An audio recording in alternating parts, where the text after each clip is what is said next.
Assalamualaikum warahmatullahi wabarakatuh. Kami dari kelompok 7 akan memberikan paparan kami tentang tantangan penerapan manajemen dan Smart ASN di Kementerian Pekerjaan Umum. Di mana di sini kami mengambil tema yaitu peran ASN dalam digitalisasi pelayanan publik di Kementerian Pekerjaan Umum.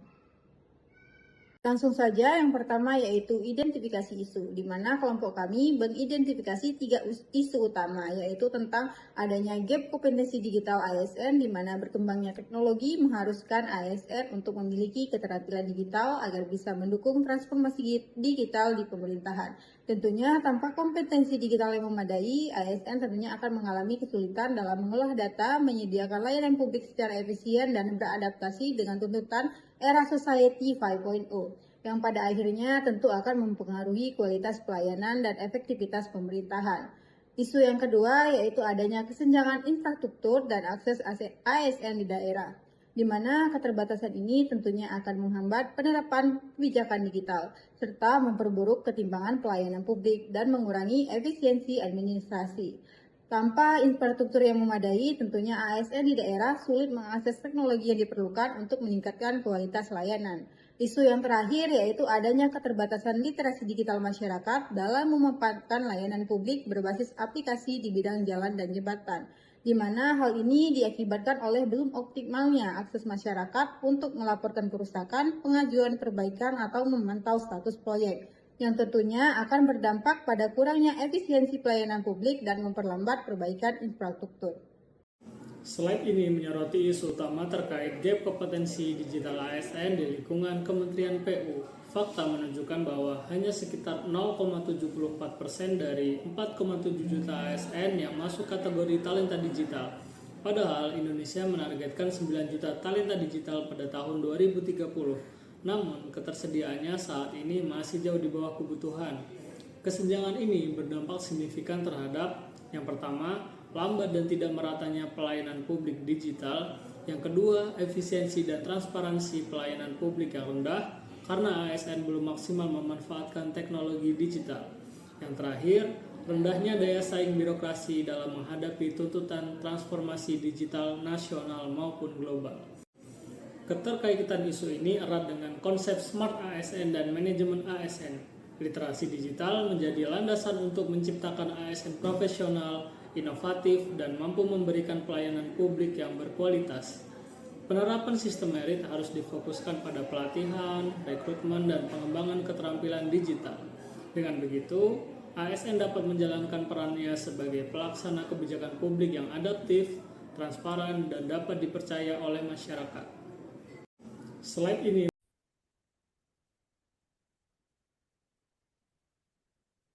Isu selanjutnya adalah tantangan kesenjangan infrastruktur dan akses digital dalam menunjang pelayanan publik.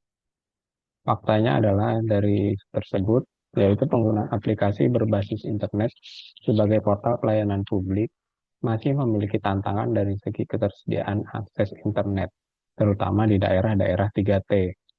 Akses internet yang stabil dan cepat merupakan prasyarat penting bagi pelaksanaan e-government untuk mewujudkan smart governance. Kemudian dampak dari isu ini yaitu pelayanan publik tidak maksimal, kesulitan mengakses dan mengoperasikan sistem digital layanan publik, masih banyaknya menggunakan sistem manual, serta tidak efektif dan efisien.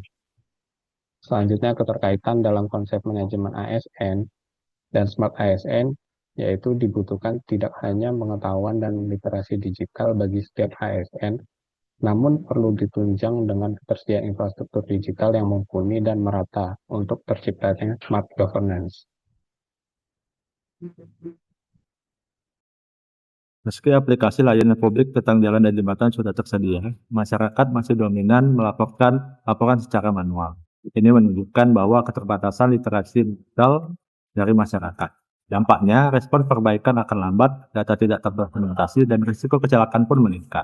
Sebagai ASN, kita wajib memastikan bahwa layanan publik itu cepat dan mudah diakses. Dan juga sebagai Smart ASN, kita harus menjadi ASN yang melek digital dan aktif mengedukasi masyarakat agar terbiasa menggunakan layanan berbasis apps. Baik, selanjutnya di sini saya akan menjelaskan terkait analisis isu yang digunakan, di mana pada saat ini kami menggunakan analisis USG, di mana dari sini dapat kita lihat bahwasanya isu satu terkait kesenjangan kompetensi digital ASN memiliki nilai yang terbesar dari ketiga isu. Berdasarkan hasil analisis, ditemukan bahwa kesenjangan kompetensi digital ASN mampu mempengaruhi kinerja hingga pelayanan publik, di mana ketika ASN tidak mampu beradaptasi dengan penggunaan teknologi digital, dia tentu saja tidak mampu menghasilkan kinerja yang baik dan juga tentunya lambat di dalam memberikan pelayanan publik. Analisis fishbone diagram masalah utamanya atau head of fishbone terdapat di kompetensi digital ASN yang belum optimal. Faktor pertama, man atau sumber daya manusia. 1. Kompetensi digital ASN tidak merata antar generasi. 2. Pegawai senior sulit beradaptasi dengan teknologi baru. 3. Kurangnya motivasi untuk belajar skill digital. 4. Minimnya tenaga ahli atau mentor digital. Dampaknya ASN lambat menguasai teknologi baru dan tidak bisa mengoptimalkan layanan berbasis teknologi. 2. Metode dan proses. Faktor yang berkaitan dengan tata cara atau metode pelatihan yang diterapkan. Faktornya itu 1. Tidak ada roadmap pelatihan digital nasional. 2. Pelatihan yang dilakukan tidak berkelanjutan dan tidak terstruktur. 3. Metode pelatihan kurang interaktif dan kurang berbasis praktik. Dampaknya ASN kurang siap menghadapi tantangan digital dan pembelajaran tidak efektif. Faktor ketiga ialah mesin atau peralatan dan teknologi. 1. Perangkat kerja yang digunakan ASN kurang memadai.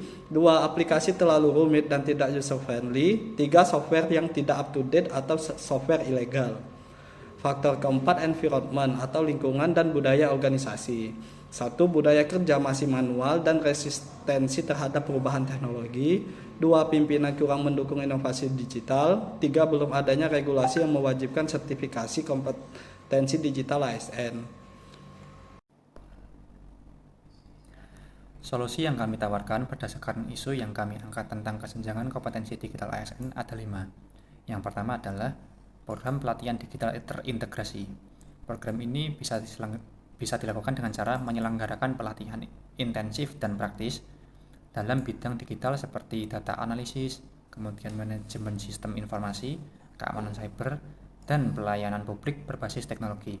Lalu yang kedua ada kemitraan strategis dengan pihak eksternal. Kegiatan ini dilakukan dengan kerjasama bersama perusahaan yang bergerak di bidang digital atau teknologi untuk menyediakan modul pelatihan dan sertifikasi digital. Kemudian yang ketiga ada integrasi kompetensi digital dalam sistem manajemen ASN, mengaitkan penguasaan keterampilan digital dengan jenjang karir dan promosi jabatan. ASN yang aktif meningkatkan kompetensi digital diberikan insentif berupa percepatan kenaikan pangkat atau penghargaan kinerja. Lalu yang keempat, ada monitoring dan evaluasi kompetensi digital ASN, yaitu dengan melakukan evaluasi rutin terhadap kemampuan digital ASN melalui asesmen online dan diintegrasikan dalam sistem e-kinerja. Lalu yang terakhir, yang kelima, ada penguatan regulasi dan komitmen pimpinan, yaitu dengan cara merumuskan kebijakan nasional yang mewajibkan ASN untuk memiliki sertifikasi digital tertentu sesuai jabatan dalam jangka waktu tertentu. Sekian presentasi dari kelompok kami. Terima kasih. Assalamualaikum warahmatullahi wabarakatuh.